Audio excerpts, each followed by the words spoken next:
dándole seguimiento a lo que es la exposición que comprende el capítulo 13 y su tema correspondiente es las disoluciones de propiedades físicas.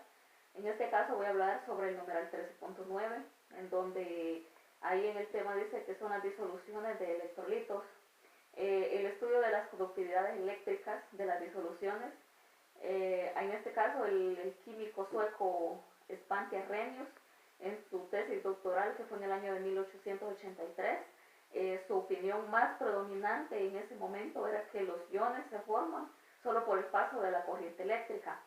Sin embargo, Arrhenius llegó a la conclusión de que en algunos casos los iones existen en una sustancia sólida y llegan a disociarse unos de otros. Esto sucede cuando el sólido se disuelve en agua. Este es el caso donde, por ejemplo, encontramos el NaCl, que es el cloruro de sodio. También encontramos el HCl, que es el ácido clorhídrico. Aquí los iones no existen en la sustancia, pero se forman cuando no es necesaria para producir iones. Si bien es cierto, Arrhenius desarrolló su teoría de la disociación electrolítica para explicar las conductividades eléctricas de las disoluciones. Este químico fue capaz de aplicarla más ampliamente. Uno de los primeros éxitos que él tuvo fue la explicación de ciertos valores anómalos de las propiedades coligativas señalados por el químico holandés Jacobus van Hoff. Esto fue en el año de 1852 hasta el año 1911. Ahora les voy a hablar sobre las propiedades coligativas anómalas. Ciertos solutos producen un efecto mayor que el esperado sobre estas propiedades, como son las propiedades coligativas. Existe una interpretación molecular para la disminución del punto de congelación entre un solvente por un soluto. Cuando coexisten las fases sólida y líquida de una sustancia pura a una temperatura determinada, ocurren los dos procesos. Primero, las moléculas del líquido, que estas chocan con el sólido. A veces son capturadas y también añadidas a la fase sólida. Al mismo tiempo, las moléculas en la superficie del sólido, o a veces también son despedidas y entran en la fase líquida. Hay un estado de equilibrio dinámico en el que en cualquier momento el número de moléculas que dejan la superficie del sólido coinciden con el número de moléculas que entran al sólido desde la fase líquida. No hay cambio neto, incluso aunque las moléculas individuales continúen moviéndose entre las fases. Ahora imaginémonos de que se añade un soluto al líquido coexistente con su fase sólida. En la disolución que se forma sobre la fase sólida, las moléculas del soluto sustituyen algunas moléculas del disolvente y como consecuencia un volumen determinado de disolución contenido con un número más pequeño de moléculas de disolvente, que es el mismo volumen del disolvente puro. Si bien es cierto el equilibrio dinámico entre el disolvente líquido y el sólido que existió en el disolvente puro se rompe porque un menor número de moléculas de disolvente en el líquido pueden alcanzar la superficie del sólido en un tiempo determinado. La velocidad con que las moléculas dejan la fase líquida se reduce y ya no se iguala a la velocidad con que las moléculas dejan la fase sólida pura. Sin embargo, al enfriarse simultáneamente, se reduce el número de moléculas que tienen suficiente energía para salir de la superficie del sólido y aumenta el número de moléculas en la fase líquida con energía cinética suficientemente pequeña. Estas son capturadas por el sólido. La temperatura de equilibrio rebajada corresponde al descenso del punto de congelación.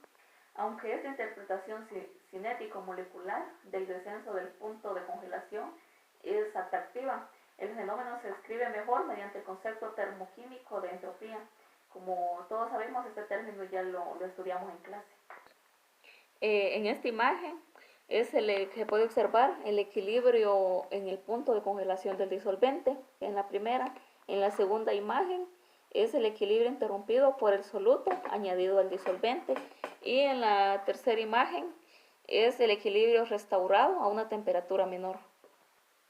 La visualización molecular pesar del descenso del punto de congelación, la adición de soluto al disolvente líquido no cambia la velocidad de escape de las moléculas desde la fase sólida, pero disminuye la velocidad a la que las moléculas del disolvente pueden entrarse a la fase sólida. El equilibrio dinámico entre el disolvente sólido y líquido se altera y solo puede restablecerse a una temperatura más baja. Según la teoría de disociación electrolítica de Arrhenius, nos permite explicar los valores diferentes. Para los solutos como por ejemplo el urea, glicerina y la sacarosa, que todos estos no son electrolitos, como por ejemplo el que ahí encontramos el cloruro de sodio, este produce 2 moles de iones en disolución por 1 mol de soluto disuelto, y debe esperarse que el efecto sobre el descenso del punto de congelación sea 2 veces mayor para un no electrolito. Ahora les voy a hablar sobre otro término que son las atracciones interiónicas. A pesar de sus éxitos iniciales, las deficiencias de la teoría de Arrhenius se hicieron evidentes. Las conductividades eléctricas de sus disoluciones concentradas de electrolitos fuertes no son tan elevadas como se esperaba, y todo esto va a depender de las concentraciones de la disolución. Y esta teoría de Arrhenius continúa considerando que los electrolitos fuertes existen solamente en forma iónica en la disolución acuosa, pero los iones en disolución no se comportan independientemente uno de otro.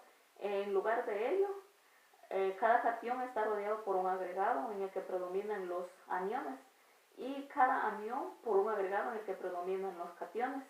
En resumen, cada ion se rodea de una atmósfera iónica con una carga neta opuesta a la propia. En un campo eléctrico, la movilidad de cada ion se reduce debido a la atracción o a la dificultad para moverse que ejerce su atmósfera iónica.